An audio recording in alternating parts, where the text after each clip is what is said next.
Hello guys. तो अब इस वीडियो में हम लोग देखने वाले हैं के नियरेस्ट नेबर क्लासिफायर और रिग्रेशन का implementation with sklearn and Python.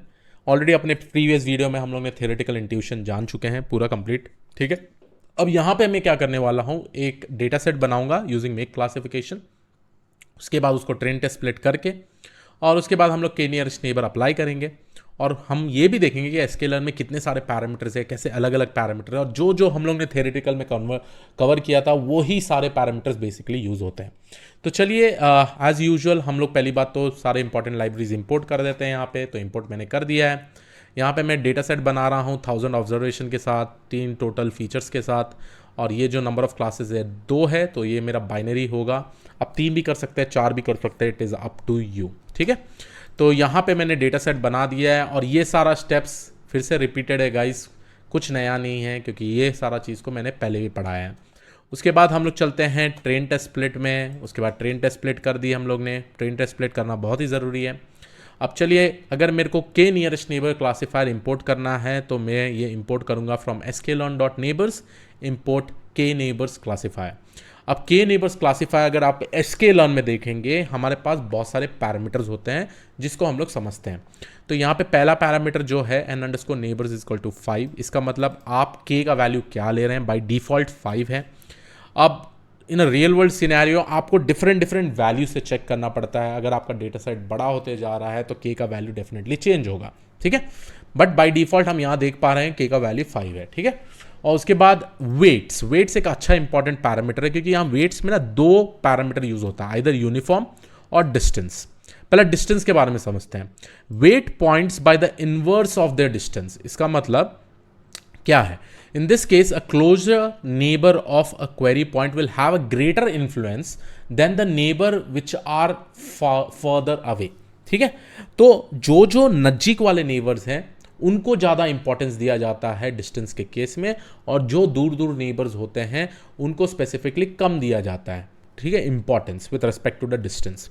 अगर मैं बात करूं ये डिस्टेंस वाला पैरामीटर आप कब यूज़ कर सकते हैं, और यूनिफॉर्म, अब दूसरा पैरामीटर जो यहाँ पर है वो है यूनिफॉर्म। देखिए, uniform weights, all points in each neighbourhood are weighted equally. मतलब सब नेबर्स का इंपॉर्टेंस इक्वल है वेट के पॉइंट ऑफ व्यू से। ठीक है, जो चेंज होने वाला है, जिसको ज़्यादा वैल्यू देना है, वो होता है डिस्टेंस के हिसाब से। ठीक है, तो जैसे हम लोग ने डिस्टेंस कैलकुलेट किया था। अब ये दोनों पैरामीटर से कोई एक पैरामीटर यूज हो सकता है, और मेरा सबसे बेस्ट सिनेरियो ये होता है कि हम लोग ट्राई करें दोनों पैरामीटर से। जो भी पैरामीटर से एक्यूरेसी अच्छा देता है for a training data set and the test data set, हम लोग वो स्पेसिफिक पैरामीटर यूज कर सकते हैं। ठीक है, ये हो गया अपना वेट्स का। अब एल्गोरिथम्स का बात करें, बॉल ट्री, केडी ट्री, ये हम लोग ने अपने पिछले वीडियो में समझा है। ये एक बाइनरी ट्री बनाता है। बाइनरी ट्री बना के ये बेसिकली क्या करता है, राइट? ये बेसिकली हम लोगों का जो मैकेनिज्म है डिस्टेंस कैलकुलेट करने का, वो कम नंबर ऑफ नोड्स को हम लोग लेके कैलकुलेट करते हैं, कम नंबर ऑफ डेटा पॉइंट्स को लेके कैलकुलेट करते हैं। हमको हर एक डेटा पॉइंट को लेके कैलकुलेट नहीं करना है, राइट? तो इससे क्या हो रहा है, हमारा टाइम कॉम्प्लेक्सिटी ऑप्टिमाइजेशन हो रहा है। ठीक है, तो ये रहा मेन पैरामीटर्स, एक है एल्गोरिथम, एक है वेट्स। एक और पैरामीटर जिसका वैल्यू p है। p में 2 वैल्यू आता है जो हम लोग ने बात किया हुआ है। अगर p का वैल्यू 1 है तो हम लोग बेसिकली मैनहट्टन डिस्टेंस यूज करने वाले हैं, जिसको हम लोग L1 भी बोलते हैं। और अगर p का वैल्यू 2 है तो हम लोग इसको यूक्लिडियन डिस्टेंस बोलते हैं। ठीक है, तो p is equal to 1, p is equal to 2। तो इस केस में आप जो देख पा रहे हैं, यूक्लिडियन डिस्टेंस का फॉर्मूला हम लोग ने देख चुके हैं, राइट? अब बाय डिफॉल्ट क्या होता है, यूक्लिडियन डिस्टेंस यूज होता है बाय डिफॉल्ट, और अगर आपको मैनहट्टन डिस्टेंस यूज करना है तो इसका वैल्यू 1 सेट करना पड़ेगा। तो ये रहा सारे इंपॉर्टेंट पैरामीटर्स जो हम लोग स्पेसिफिकली यूज करने वाले हैं यहाँ पे। अब चलिए वही सारी चीज़ हम लोग यहाँ पे करेंगे। तो यहाँ पे मैं क्या कर रहा हूँ, के नियरेस्ट नेबर में बाय डिफॉल्ट वैल्यू 5 दे रहा हूँ। एल्गोरिथम में ऑटो रख रहा हूँ। अब देखिए, ये ऑटो का रखने का क्या फायदा है? ऑटो मतलब it will attempt to decide the most appropriate algorithm based on the values pass to the fit method. तो जो भी मेरे ट्रेनिंग डेटा के हिसाब से अगर मैं ऑटो देता हूं ना, ये तीनों में से जो भी सबसे बेस्ट होगा उस स्पेसिफिक डेटा सेट के लिए, वो अपने आप अप्लाई हो जाएगा। ठीक है, बॉल ट्री हो सकता है, केडी ट्री हो सकता है।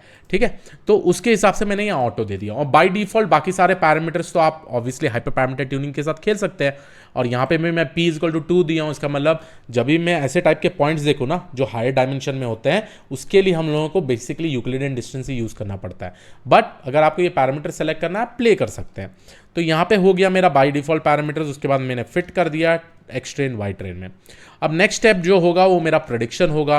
अब यहाँ पे मैंने confusion matrix, accuracy score, classification report ले लिया है और ये रहा मेरा फाइनल एक्यूरेसी। तो यहाँ देखिए आप 90.6% ऑफ एक्यूरेसी मिल रहा है मेरे को। ये मेरा कन्फ्यूजन मैट्रिक्स, ये मेरा प्रिसीजन स्कोर, ठीक है।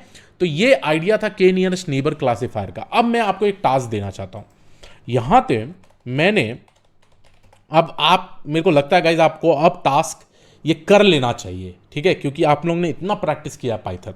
अब मैं ये चाहता हूँ आप एक फॉर लूप लगाइए, ठीक है, और k का वैल्यू ना डिफरेंट वैल्यूज से टेस्ट करिए, जैसे 4, 5, 6, 7, 8, 9, 10, ठीक है।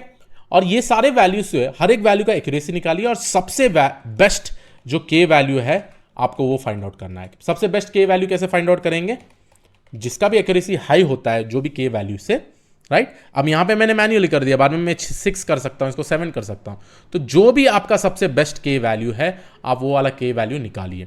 आप यहां पे हाइपर पैरामीटर ट्यूनिंग यूज कर सकते हैं, जैसे grid search CV, randomise search CV, जो भी आपको चाहे, ठीक है। तो ये हो गया आपका इंटरनल टास्क।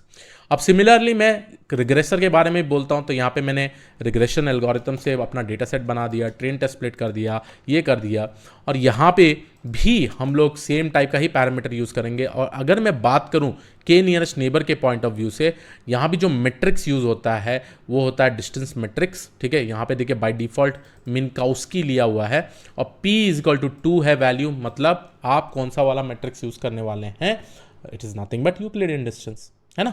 तो उस तरीके से आप डेफिनेटली यहाँ भी कैलकुलेट करेंगे। अब देखिए हम लोग जाते हैं नेक्स्ट प्रेडिक्ट करने के लिए। उसके बाद हम R² mean absolute error, mean squared error calculate करेंगे और ये रहा हमारा पूरा का पूरा वैल्यू। अब यहाँ भी आपको एक टास्क ये करना है कि अप्रोप्रिएट k का वैल्यू फाइंड आउट करिए, ठीक है। आपको n_neighbors में क्या वैल्यू डालना है वो आपको प्रेडिक्ट करना है और आप इसको ग्रिड सर्च सीवी के साथ कर सकते हैं, ठीक है। At the end of the day अगर n_neighbor = 6, अगर मैं 6 रख दूं तो देखिए क्या आपका एक्यूरेसी बढ़ता है। तो यहाँ पे देखिए थोड़ा सा बेटर हुआ है when compare to the previous one, ठीक है।